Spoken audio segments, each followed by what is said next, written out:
This podcast is a production of the Brickyard Network. To find out more about our lineup of ceramic podcasts, visit brickyardnetwork.org.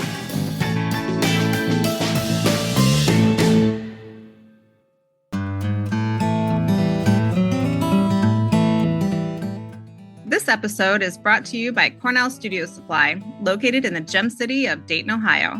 Find all your pottery and ceramic sculpture equipment and supplies with the best customer service and world-class workshops. Join us for our upcoming Rocket Kiln Workshop with Lisa Orr, July 18th through the 20th, 2025. Visit CornellStudioSupply.com to sign up. Cornell Studio Supply, owned and operated for potters by potters. Today's episode is brought to you by the Michigan Ceramic Art Association, presenting Michigan Mud, May the 16th through the 17th in Kalamazoo, Michigan. Hosted by the Morian Ceramic Research Center at Western Michigan University, this year's conference will feature keynote presenters Kyungmin Park and Paul Briggs, alongside 23 other artists who will be giving lectures and demonstrations. Michigan Mud provides opportunities to learn from internationally renowned ceramic artists, connect with the clay community across the Great Lakes region, and experience ceramic art firsthand. You can register today at mitchclay.com or follow them on Instagram at MCAA_MICHclay.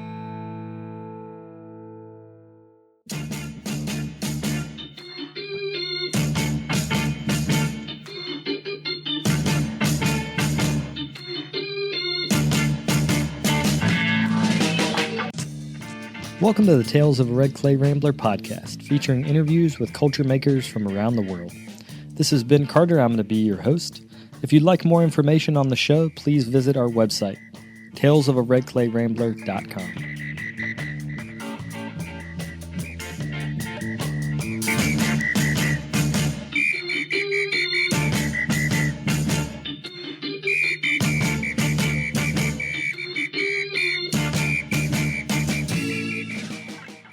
Welcome back to episode 545 of the podcast. Thank you all for tuning in.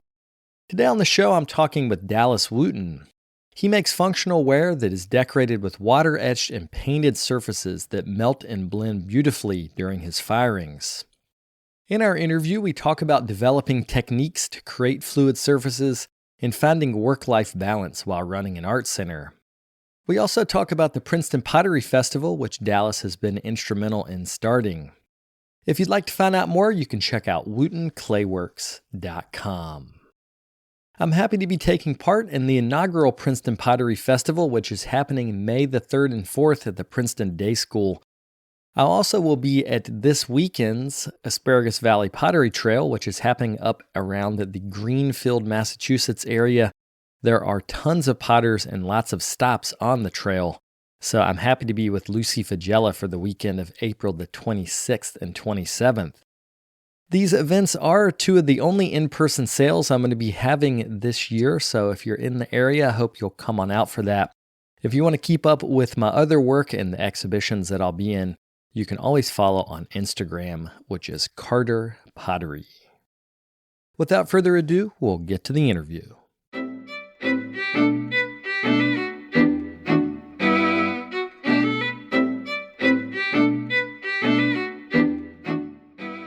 Well, let's start talking about your approach to decoration, because somewhat recently you've switched from more of a three-dimensional decoration into a brush decoration, but you've been able to keep the line quality the same between the two, which I think is really hard to do. So could you talk about maybe start with the water etching and then move us up to this black decoration that you're doing now? You know, my water etching was sort of, it was very much about tactility and a little bit about my frustration with glaze. I've always used a lot of glaze in my work. And at times, you know, I had professors that were like, please stop killing shelves. And I'm like, you know, you kind of got to risk it sometimes. There's sort of this taboo about running glazes, but I used to do like 6-7 layer glazes where I was like layering Timucu's inside, like Timucu glazes inside of like 2 different color celadons. So like sandwiching it in between and getting just very interesting surfaces that couldn't exist any other way. So it's always been a fine balance between like being on the pot, being on the shelf. But there, especially because I fired a reduction for 15 plus years. It was between the kiln firing, which I've become fairly picky about, and like the layering process, which is also very picky. Um, it's hard to get replicate like the same results every time. So, there's a lot of frustration with that. And then also like the amount of like covering the decorative work that I would do and like it covering the work. And so I started to want to remove the glaze so that way all the work I was doing was present and not distorted in a way. Um, Oddly enough, a lot of my etching, it's kind of sort of it stemmed from me trying to figure out how I worked in grad school. And so, I started off in drawing and painting. And I was always like, I want to be an artist. But then when I got into ceramics, I got into it through ceramic sculpture. I had a phenomenal high school teacher, Dawn Spiker. And so she was showing us Beth Kavner and things like that. And it was really great. But then as I continued on, I didn't really know what I wanted to make my like work about or my sculptures. And I put a lot of pressure on it for some reason. I think a lot of my early like influences were like Michelangelo and like all these classical things, but then also looking at contemporary examples and like starting off looking at like Sergei Popov. I'm butchering that a little bit. And Beth, I always had everything in my mind that it needed to be this big thing. So it was like, as I was starting off young at the time, like just entering into undergrad, it was like, oh, what is it about? Like, what am I making? And it just had like all this anxiety. It didn't come fluid to me. And I just started making pots. I did that for like 2 years. And then eventually I was like, I'm a potter in denial. Like I should just be making pots. You enter into those spaces and there's like hierarchies of like sculpture, like craft and things like that. And so, I was like, I want to do like I tend to be fairly competitive. So I was like, I want to do the one that's like the best. And so I was like, I want to be a sculptor, which led me, eventually I started making pots and it became really natural, which was, I didn't notice it for a while because drawing didn't necessarily come natural to me. I love drawing. I love the results. But when I tried to make like the things I wanted to draw, it was work, whereas pots became really fluid and it wasn't work anymore. So when I got to grad school, I knew I wanted to completely shift my work. And so I was trying to work in this process of, like what I thought, how I thought you made work. Like you had an idea, you made the thing. And I just couldn't work that way. It didn't work for me at the time. I couldn't put put it in that order. And then I started kind of like thinking about different forms of research and this idea of like primary, secondary, and tertiary like research, and how most of the things that people call research, especially in grad school, isn't always primary. It's like you're reading from a book or something like that. You're not actually experiencing or doing it. And then I stumbled upon, I was reading an article, I believe it was by Glenn Adamson, and he was talking about this, how many makers that kind of speak with their hand. It's like a vocabulary, right? And I don't speak with spoken words eloquently like others, and versus my hands are much more eloquent. I think I have a better understanding of that like vocabulary for objects. And it kind of came down to this idea that like when you work that way, it's all primary research. It's very authentic because you make something and you sort of digest it and figure out what it is about that thing and then interpret it back to yourself. So rather than like starting at the brain, coming out, and it kind of starts from your hands and then you gather through your hands. And that sort of changed how I thought about my work a little bit. And it was much easier. And I sort of like figuring out how I worked as a person. but also as craft person, like as a craft vessel maker, potter in grad school, figuring out the vocabulary to have those conversations in those spaces was really tricky. Um, and so that was part of that. And figuring out how to navigate that, then I started kind of thinking about my pots in a way. And I started to break down my pots in the same way of like primary, tertiary kind of forms of ornamentation. And so like the primary form of the clay, the decorative quality of the pots I was making always started at the clay. I've pretty much, ever since I started, I've been working in porcelain. After a year in, I immediately loved porcelain. I love the challenge of it. And really all the qualities, the way the colors pop. So coming from a 2D background, that was part of it. And then that led me to like, okay, well, the primary decorative kind of material is the clay, and glaze is secondary, and then added appendages and things like that are tertiary. So to me, so they're additive. But like in terms of the pot, a lot of it was sort of centering around those ideas as I started to work. You talked about a concept of a vocabulary, and I was reading one of your artist statements, and you even said syntax, which is almost like the core components of something that can be added together to make a bigger whole. How do you think about that with, say, form and surface? Because, for instance, with the water etching, they become one. You're literally etching into it to bind them together. But then with the newer decorative work, or the work that has paintbrush decoration, that feels more like there's a layer floating over the top of the form. So how do you think about that in terms of vocabulary, like building these pots? Yeah, I mean, the idea of syntax for me, like I dilute form into a very mathematical way. Like it's all proportions. The foot, a traditional pot, is the foot is half of the width of the widest, the shoulder, the belly, and then for a more elegant pot, maybe a third. And you can kind of change those proportions around and relate them to gesture of the body. So I kind of like dilute a lot of information at once. And I think of form and surface at the same time. The newer work is sort of like I'm playing around with glaze, still studying similar patterns in some ways, but really I'm searching for a better workflow for my current life. I started at Wooten Clayworks in 2020. It was all virtual. And we did virtual workshops, sales, things like that.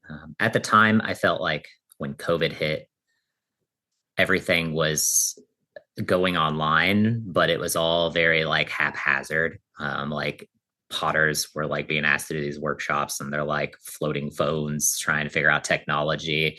And so I started the digital workshops with a very clear goal of like, I'm going to go and I'm going to record them in HD with a camera. So when we stream, I'm streaming with like a mirrorless camera, and we're trying to do the best quality, and I'm handling the video work and moving, and the artist just does their thing. Which was very fitting because our first one was with my professor, Brad Schwieger, who's like doesn't even own a cell phone. So, that was like very kind of like there's a purpose for this, and like this is a very clear reason something like this exists, which was nice. And it's evolved over years. We have a physical location now. We're about to celebrate our 2-year anniversary May 9th. So a lot of events are kind of spinning around right now. And as I do that, I'm kind of trying to figure out how do I balance this place, the studio, the gallery, all these things, and my own work.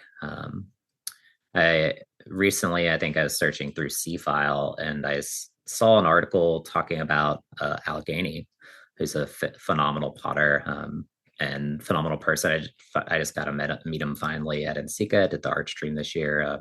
Really great guy. But they were the commentary was about how he was moving more out of the gallery. I'm not sure exactly how those kind of dynamics work, but the statement kind of was like we're effectively losing like a really amazing gallery, ceramic curator in mind, but we're also like gaining back a potter. And so I'm like, I'm no Allegheny by any means, but like, where do I float in this? Because our gallery, it's we've been really fortunate to have a lot of phenomenal shows come through. Look, our upcoming one is really great. Ruth Easterbrook, Taylor, myself, Stuart Gare, Beat Clark, Brad Schweiker. We have a lot of really amazing makers. So we're really fortunate that people have kind of entrusted us with their work. But it is a small space. Like we're on the outskirts of like New York, where we're in New Jersey, 50 minutes west of New York City. So it's not like hot traffic spot. Um, it definitely, we have our collectors and everything, but for me, it's a not only like a small way that I get to curate work that I enjoy in the field, but also it brings that to my community. And you got to kind of start somewhere, so it's growing. New Jersey is a weird space. Especially coming from academia for like over 10 years into residencies and to teaching college, and it's like very odd, because when I moved here, it just feels kind of disconnected. One of the jokes that someone has kind of like phrased to me is like, if you want to do art, you go to New York City or Philly, because we're sandwiched in between them. So there definitely are things here, but I feel like it's this year I'm actually seeing a large initiative to grow it and connect those dots. But what, my first, when I moved here, I didn't have a gas kiln. And so I was driving 4 hours away, I think, to fire with my friend Renata Wadsworth, that I met in the Finger Lakes Pottery Tour. And I was listening to a podcast with Ben and Dante Hayes. And they were like, hey, we're in New Jersey. I don't think I was here in the state for a week at that point. Oh, perfect. Yeah. And they were like, if anybody wants to form like a group and get together and like see shows, talk about work. And I was like, hey, yeah, me. I do. I don't know anyone over here. I'm like from Indiana, Louisville, Kentucky area. Went to grad school in Ohio, taught college in Ohio, residency, PA, Ohio. So I'm like slowly moving east on accident. And so, yeah, that was really great. I met you through this. And I'm seeing a lot of other stuff kind of grow in this area. And yeah, so it all started from that, like trying to navigate my flow, my workflow in life.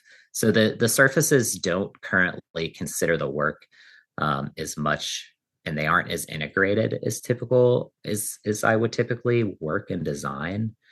I had initially started this research as an exploration. I moved to Cone 6 for the first time ever. I've always worked in Cone 10. And so that's kind of like a little bit of shock. There's new things. There's good and bad,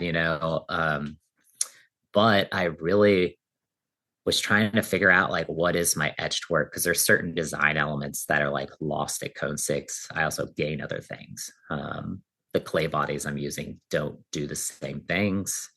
They do other things which are really great. Scale is kind of like unlocked in a easier way. Feel pretty confident I can make work at a pretty massive scale now. So that's kind of new. Whereas Cone 10 Grollig, the green strength of the clay body is so much worse than the current clay body I'm using. And so that's different. So I'm trying to figure out like what my etch work is now. Where does it go? It's always floated in this weird space. Like I sort of think of it as like the studio potter space. Like there's like production potters and then there's like artists, like fine capital C craft vessels. And then, like as studio potters, it can be really hard labor to like financial kind of like balance.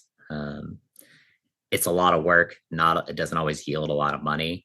And you're like floating in this weird price range in between. And so I always wanted my pots to be functional.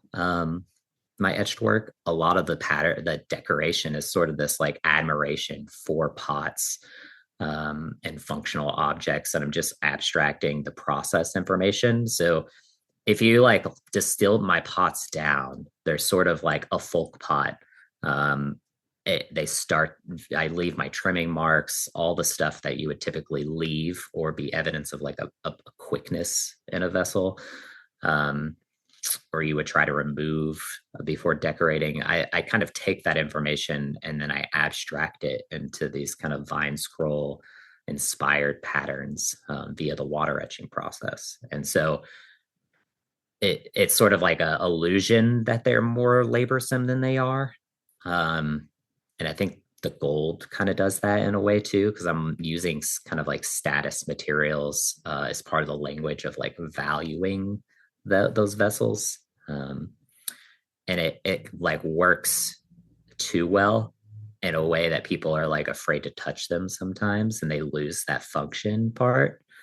It's kind of like putting pots on a pedestal, right? And and so I've started to sort of separate my work. Was the initial intent. I've always bounced around a lot in grad school. Brad used to get so annoyed with me, and he'd be like, he'd set me down like one time with like 3 different things that I was making because I explore very broadly and I hop around. And he's like, any one of these bodies of work could be successful. Can you just pick one for the 3 years you're here? And I was like, all right, okay. And then, later as I was like graduating, I was talking to him, and Brad makes great functional pots in addition to his faceted work he's mostly known for. And, seeing all the rows of pots, I mean, Brad is a prolific maker. He outmakes most of the grad students half the time, and he's teaching too, right? So he's very active. And he's like, sometimes I just like making pots, and you don't need to cut them up and facet them. And I was like, yeah, I do too. And then he kind of paused. He's like, finish your thesis. Don't give me ideas. I think what this comes to, though, or what I've been thinking as you're talking, is in academia there is a space to have long amounts of time, especially when you're in grad school, where you have long amounts of time where you can really drill down on one idea. But then when you're a business owner and you don't have that amount of time, it doesn't matter how beautiful the pots were. Like you said, like the water etching process doesn't fit into your life now. So I've run into a similar thing at times where the things I love don't fit the person or the life I want to live. And it's always a good catalyst because it's kind of like someone like switching your outfit on you without you having control. All of a sudden you like show up in a suit and you're like, oh, I guess because now I'm dressed differently, I have to act differently somehow. I don't know if that metaphor fits, but do you know what I'm saying? Like life changes the work, as to where in academia, the work changes your life, which is a very different setup. Yeah. It's fitting too, because, I'm not one to like draw boundaries, craft art, all these things, but there's a quote I really like, and it's art is about life. Craft is life. And it's like this idea that like craft was birthed as an extension of the body. The house is an extension of your clothes, both extensions of your skin to house you from the weather, pots as vessels to contain water and nourish us, all these things. And so like pots are our life, and it's like my life has changed. And I've always been I tried to be prolific in making work and just making pots, and I explore forms and things pretty fluidly on the wheel, off the wheel. But I take that information and it informs the etched pots. So I make 20-1 just simple pots that I do the etched pots even before. You don't always see them. I soda fire, or I do different things, but it's much easier to distill and learn from work when you're not so precious in decorating every piece. When I was an undergrad, I learned about myself very quick as I was graduating. I was like, I'm really good at decorating. I understand glaze, all like design. I'm not very good at being a potter. My pots aren't very great. And so that was my goal when I went to grad school. Is I started to play around and try to understand form more. And now I feel pretty confident as a potter. And my the decoration works its way back in. But I see it's something that I've thought about in my generation of makers. It's very surface heavy. Part of that, I think, is like Instagram. It's how we like digest and view pots primarily, is online and via image, which I slightly take issue with. Like, as someone who makes white on white tactile objects, they're about like being present with the object. I feel like some of my generation has like lost the confidence. They're like, as makers, because we decorate. It may take us a week to make a couple of mugs. And then it's like, we're not very great as makers always, because we can be so like focused on the surface. And so like I'm trying to be really aware of that in my own practice in life, and like make prolifically, digest the ones worth decorating, and then decorate. And now, like, as I changed my flow, I'm taking all the pots and I'm finding a more fluid way to decorate. I really hope to give my etchwork more space to develop it into much more intricate work. In grad school, I think some people always wanted to have this conversation about how it's a decorative object. And to me, I was like, I'm not putting time into it for what I would consider a decorative object. These aren't intricate to me. I'm not trying to make them. They're like a little bit of modernism into them. They're very minimal, curated forms and things. And so I'm thinking of giving them space and moving more into press molds and things like that to allow them to be more decorative. And then I was hoping that the glazed work would fill the void of like a simpler, more functional vessel. That is hilarious to hear, because those are not simple. No, it's hard to pull the reins on yourself. And yes, it's like, it is. they've, the more I've like done the research and made the work and like put the time into it and developed it, it's taken on its own path now. And it's like, now it's like its own beast. And it has its own things that it wants and the work needs. And I'm like, oh, that's the time that I don't have for it again. So, and I'm very committed. I was listening to some other podcasts of yours recently, and I was listening to Doug Peltzman's about changing his work, and he had made a comment about how like his priorities as kids, those works lay right behind. And then in life, I completely understand that. It's like I will never compromise the work. And it's like, oh, now it's wanting to be more. And so I'm like losing that fluidity and simplicity in it already. The pots are very simple. They're canvases for brushwork and glaze work. But now they're starting to I think they're going to probably scale up. I'm looking at some larger kilns, allowing them to be more paintings and going back into integrating. I think I may work water etching back into it, because the way the glaze pulls does something very special that like when it's flat, it just doesn't. So initially I had sort of tested the glazes as a way to add glaze back in. I can't show you obviously, but like I have these pieces I brought to the Asparagus, and there were attempts at bringing it, and I had found some, like, I've been using some more matty, silky glazes, and I couldn't find those at Cone 10 as regularly, but I've noticed more, and I've always admired certain makers in oxidation that use them. I have some friends in Korea that have some beautiful ones. Rose Cabot, I love her they're these little bud vases. They're called feelies because they're silky, buttery, like you want to touch them. So I was exploring those glazes initially for my etched work, to still preserve that like tactility, that matte quality of it. And then they sort of developed into what they are now. We'll be right back after a quick word from our sponsors.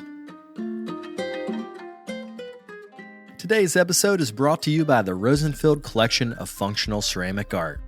The collection exists as an online resource for research and inspiration, featuring photos of over 4,000 objects made by over 1,000 artists. The images are high quality and can be used with no permission required, making them a great resource for students and teachers. To find out more, visit rosenfieldcollection.com. The Bray Clay business is your best source for Bray epoxy, a 2-part moldable epoxy intended for post-firing repairs. Working like clay, it's easy to shape, texture, fill gaps, and recreate missing parts.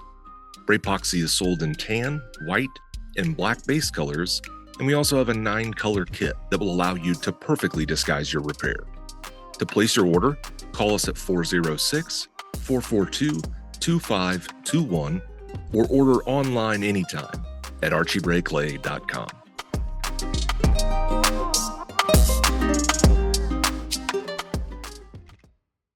There's black line quality that you're painting onto the pots. And then there's a layer of glaze that will often pull a crisp line, and you get this idea of gravity so that the glaze melts and it pulls the pigment out of the black and it all runs to the bottom of the bowl or the cup or whatever. And that is such a hallmark of the ceramic process. So that can be hard to display on a painting, but you put melting glaze in ceramics, and that's basically the core of what it is. I remember interviewing Bobby Silverman years ago, and he said, like, ceramics melts. That's what ceramics is that it melts. So can you talk about your aesthetic attraction to that, the like high contrast patterns that move as they melt in the clay, in the firing? Again, it kind of goes back to like that definition and defining of like ornamentation in a way. So like when I had defined my like etched work and was like exploring the idea of porcelain being the primary form of ornamentation in that work, the mattness, the smoothie, silky, like, when wet sand, it's super like appealing and satisfying to touch.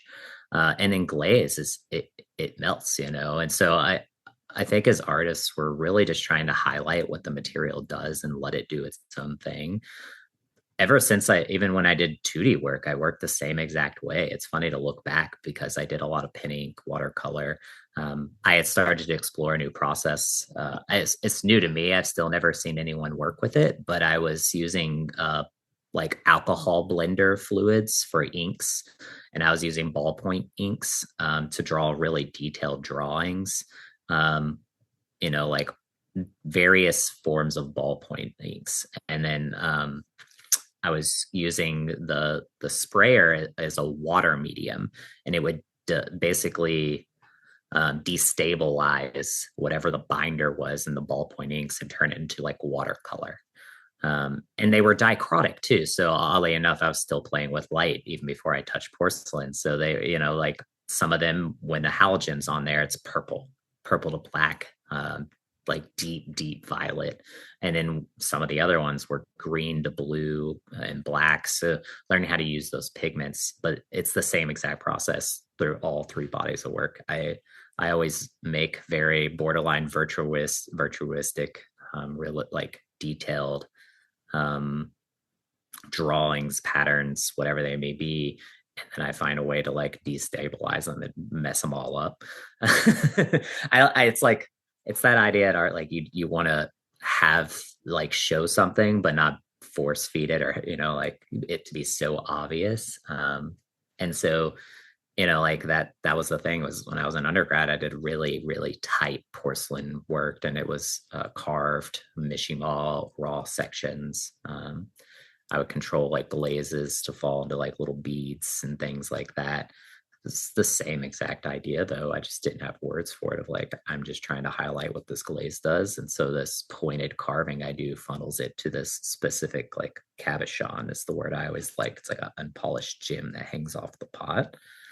And then I started soda firing, and that opened back up that excitement of like opening the kiln. And it's not I know every time what the porcelain work's going to do, unless it like warps on me or something. I don't feel very surprised, after 18 years and you're doing like raw etched porcelain work. There's not a lot of surprise in it. But I've also soda fired for over a decade now, and I've probably made more pots than soda firing because I allow them to be more simple and I'm playing with the glaze. And so now both processes are the same. The etching is like I put a lot of detail into it. I've designed a sort of printing stamping process for that, where I print my patterns and they wrap the form and then they etch in, and it just destroys my patterning because it's very specific timing to it, and that's part of why it's hard to fit into my current life. It needs to be applied at a leather hard stage and then like let to dry like for a certain amount of time and then etched. So it's not like traditional water etching where you apply shellac or whatever your wax and then let it dry 24 hours and then you etch the next day. I'm not looking for graphic surfaces. I'm looking for atmospheric surfaces that are atmospheric marks in that work. Because at the time I was trying to combine my two aesthetics, because I like to have my cake and eat it too, of course. Not every pot needs to say everything. There's sort of like each pot is like a word in a sentence, right? But I try real hard to put it all in there, and then I try to edit it, which I'm not always the best at. But that at the time I was soda firing, I was making really tight porcelain pots, I was casting, and so I was like, how do I meld them all together? And I was like, that and the etching process is what I kind of had come up with. Now that I'm moving back into glaze, same thing. I'm distorting and kind of letting those patterns move and run and highlight the glaze. Well, one of the ways that you edit or one of the ways that I edit is I show people the work and then see which one people react to. And at NCECA this year, I took a picture of people looking at some of your newer work that was at the art stream.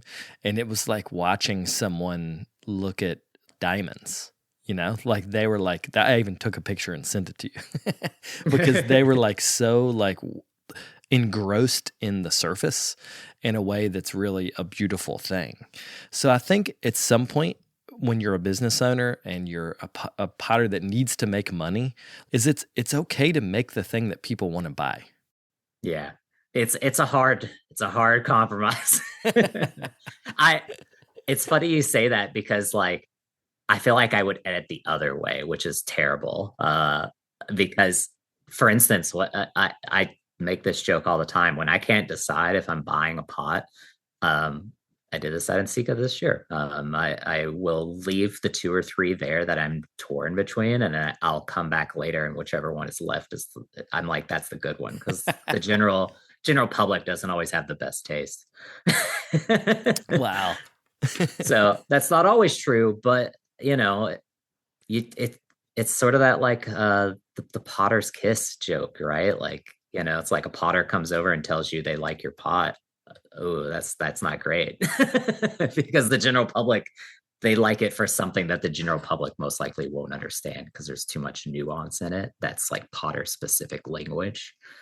And so when I see people come and take pots, I'm like, the other one is probably too specific, or not always. Sometimes I come back and I'm like, ah, man, they got the good one, and I knew it in my gut. But it's a funny way to filter.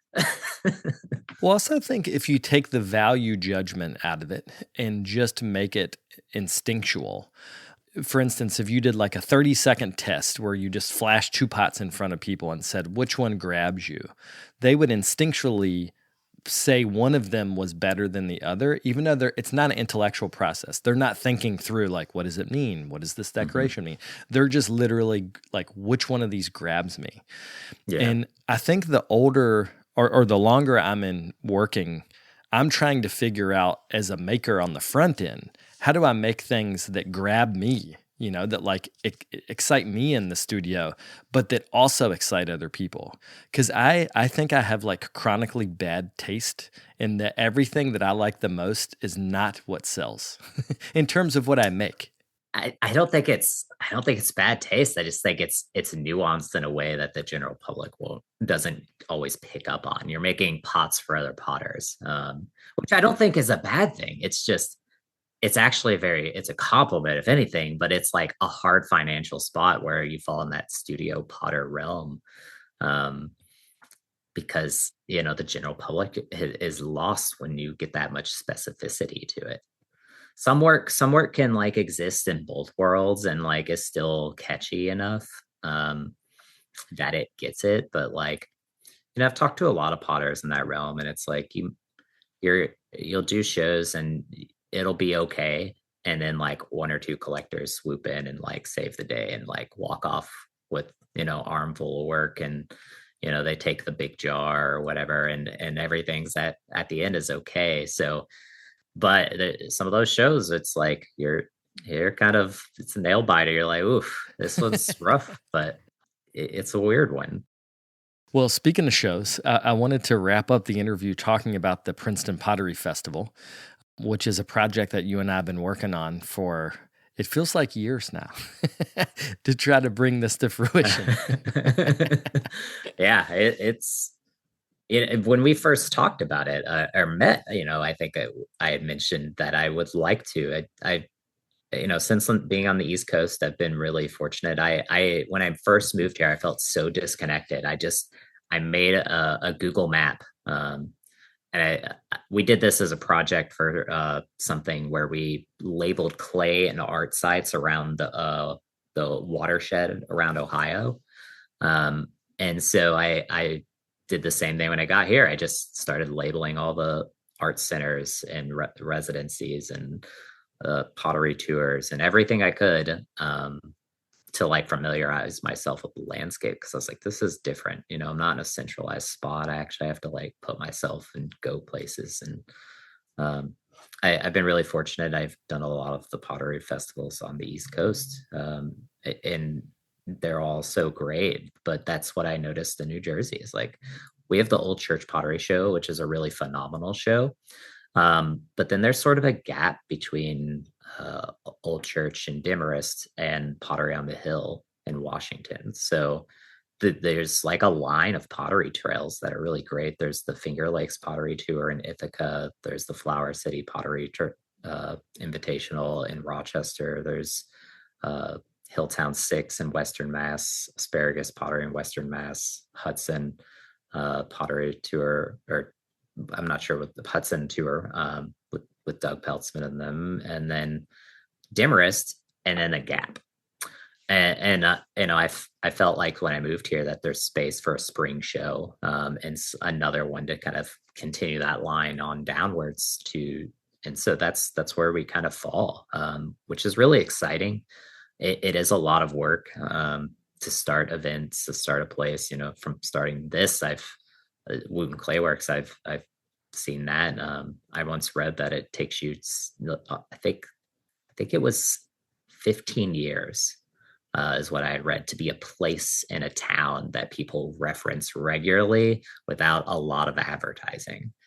Like everyone in the town knows that's the place. But 15 years is crazy. It's like you could only set up in your career 2 of those places for yourself. So you really got to be deliberate about it. So when we moved here, we're brick and mortar. So like we planted our flag and we're like, this is it. So, and the Princeton Pottery Festival is part of that. It's like, I want to grow the community in my region. Traveling is also very exhausting, sometimes for shows. So it's like more shows closer to home is good for everything, really. Just like the community, the other makers I'm around, like having a accessible, close way to sell work at an event. But it's really like, I attribute a lot of it to Brian Harper's influence. He's the founder of Art Access. Brian's a phenomenal maker, person, everything. If you follow him, you'll probably see mostly his daughter, June, who's going to be a comedian for sure. Yes, for sure. I went to undergrad with Brian, and At the time, honestly, I took it for granted. It was like I was there. I just thought that that's how schools were. And then I left and I was like, oh man, Brian is like the guy. He is phenomenal. I think we had over 50 visiting artists in my Oh, wow. time. I had an extended, I was a super senior for sure. Okay. 6.5 years, probably 7. I don't even know. In my undergrad, but 50 plus visiting artists. I feel like I did the math and it was 56. And I would say 50 plus of those were ceramics.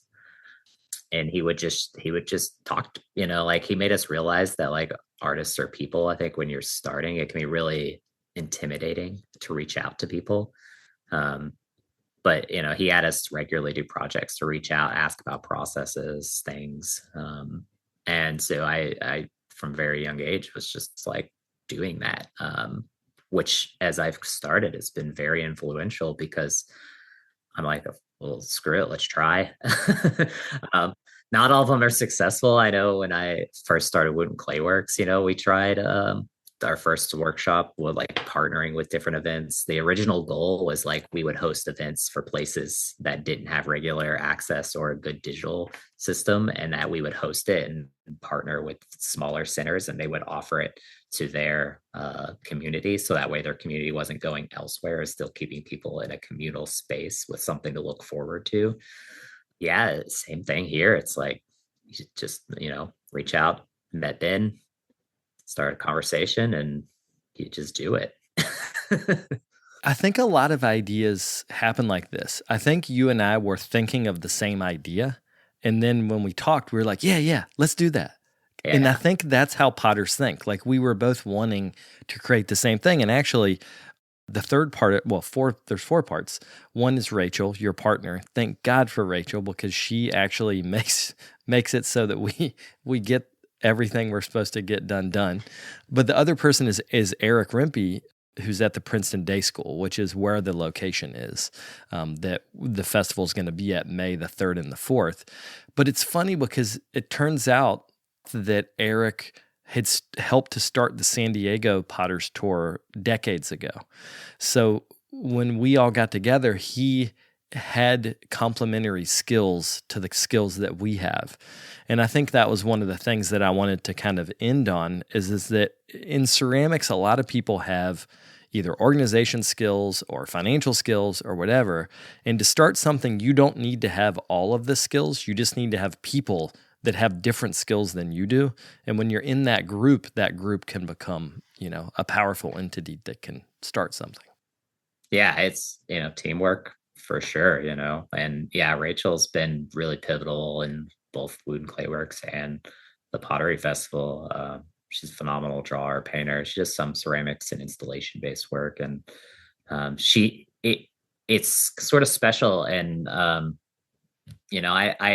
in undergrad, I was really fortunate to meet Bill Wilkie. And Bill's wife, Amanda, is also phenomenal and amazing photographer. And seeing her as a photographer, but know how to handle and photograph pots, it's a different level. And so Rachel's kind of the same thing. She like knows and lives with hundreds of pots with me, and she understands like what to do with that much context. So, it's like behind every successful potter is a spouse dragging him along.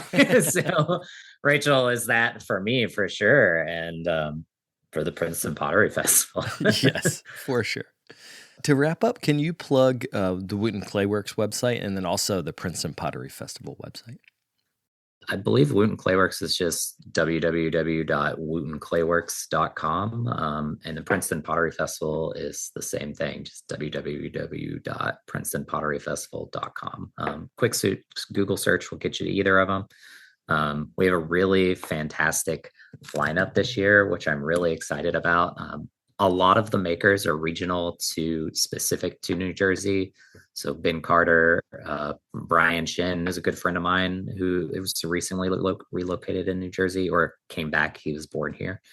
I'm the relocated New Jerseyan here. Lisa Naples, Lindsay Ostrader, Terry Plaskett, Brenda Quinn, Eric Rimpey, Taylor Sejan, myself, and Jen Allen and Ben. So yeah, stop by. Well, thanks, man. It was good to see you. I'll see you in just a couple weeks. We'll see you soon.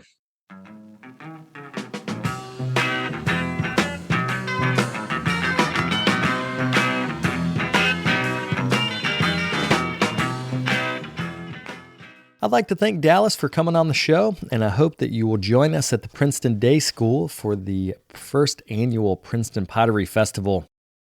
Before we go, I'd like to thank our sponsors. That's the Rosenfield Collection of Functional Ceramic Art, Cornell Studio Supply, and Michigan Mud. If you or your organization is interested in being a sponsor on one of our shows, you can get in touch at brickyardnetwork.org. I'll be back in just a few weeks with another episode. Thank you all for tuning in. If you'd like more information on the artists on the show, or if you'd like more information about the workshops and events that I'll be having in the next couple months, you can follow me on Twitter, Instagram, and Facebook under Carter Pottery. Another great way to support the show is to leave me a comment on iTunes. To do that, search Tales of a Red Clay Rambler under iTunes Podcasts, and you'll find a page that's linked to our show. Thank you guys for the support.